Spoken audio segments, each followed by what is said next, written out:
Hello friends, welcomes to Bhuvana channel 27. இன்றைக்கி பருப்பு அடை எப்படி பண்ணுறதுன்னு பார்க்க போகிறோம். அதுக்கு தேவையான பொருட்கள்லாம் என்னென்னு பார்க்கலாம். ஒரு பாத்திரத்தில் நம்ம எடுத்து வச்சுருக்கிற எல்லா பருப்புகளையும் சேர்த்துடலாம். எல்லா பருப்பையும் ஒரே கப்பில் நீங்கள் அளந்துக்கோங்க.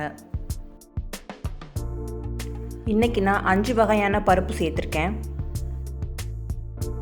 உங்களுக்கு விருப்பமான பருப்புகளை நீங்கள் சேர்த்துக்கோங்க. இது கூட கம்பு, ராகி, கொண்டக்கடலை அதெல்லாம் கூட சேர்த்துக்கலாம்.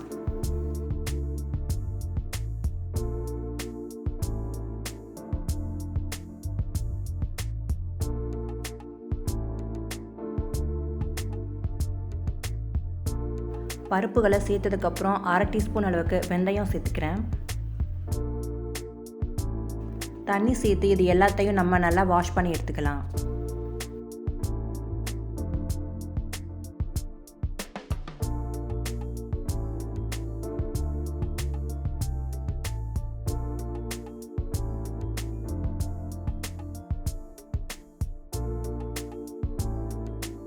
வாஷ் பண்ண தண்ணியை வடிகட்டிட்டு இப்போ ஊற வைக்கிறதுக்கு நம்ம தண்ணி சேர்த்துக்கலாம்.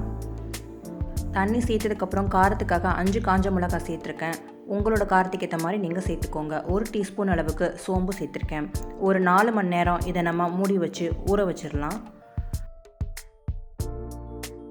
4 மணி நேரத்துக்கு அப்புறம் நம்ம ஓப்பன் பண்ணி பார்க்கலாம். பருப்பெல்லாம் நல்லாவே ஊறிடுச்சு. இப்போ நம்ம அதை ஒரு மிக்ஸி ஜாரில் சேர்த்து அரைச்சிக்கலாம். ரொம்ப நைஸாக வேணும்னாலும் அரைச்சிக்கோங்க, இல்லை கொரகரப்பாக வேணும்னாலும் அரைச்சிக்கோங்க, உங்களுடைய விருப்பம்தான்.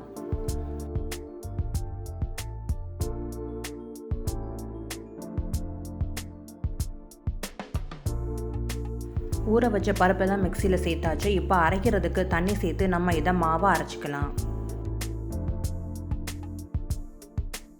ரொம்ப தண்ணியாகவும் ஆயிடாமல் ரொம்ப கெட்டியாகவும் இல்லாமல் தோசை மாவு பதத்துக்கு அரைச்சிக்கோங்க. இப்போ அரைச்ச மாவை ஒரு பாத்திரத்தில் நான் ஊற்றிக்கிறேன்.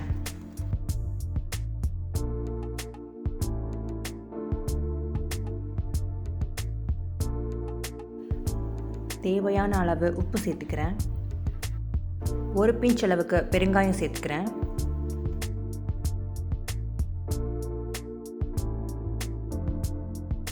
எல்லாம் நல்லா மிக்ஸ் ஆகிற அளவுக்கு மாவை நல்லா நம்ம மிக்ஸ் பண்ணி விட்டுக்கிடலாம்.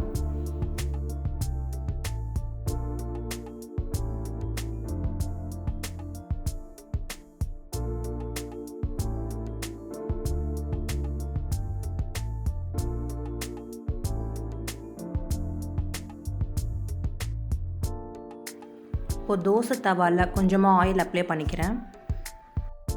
நம்ம எப்போவும் தோசை ஊற்றுற மாதிரி தோசை ஊற்றிக்கலாம். ரொம்ப தின்னாக ஊற்றணும்னு அவசியம் இல்லை. உங்களோட விருப்பத்துக்கு ஏற்ற மாதிரி நீங்கள் ஊற்றிக்கோங்க.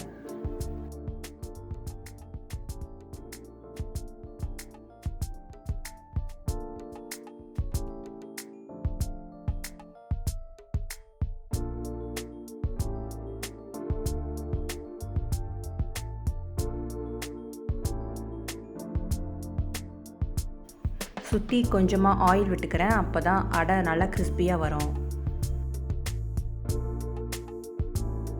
லோ ஃப்ளேம்லேயே வச்சு வேக விடுங்க. ஒரு சைடு நல்லா வெந்ததுக்கப்புறம் நம்ம இன்னொரு சைடு திருப்பி போட்டுக்கலாம்.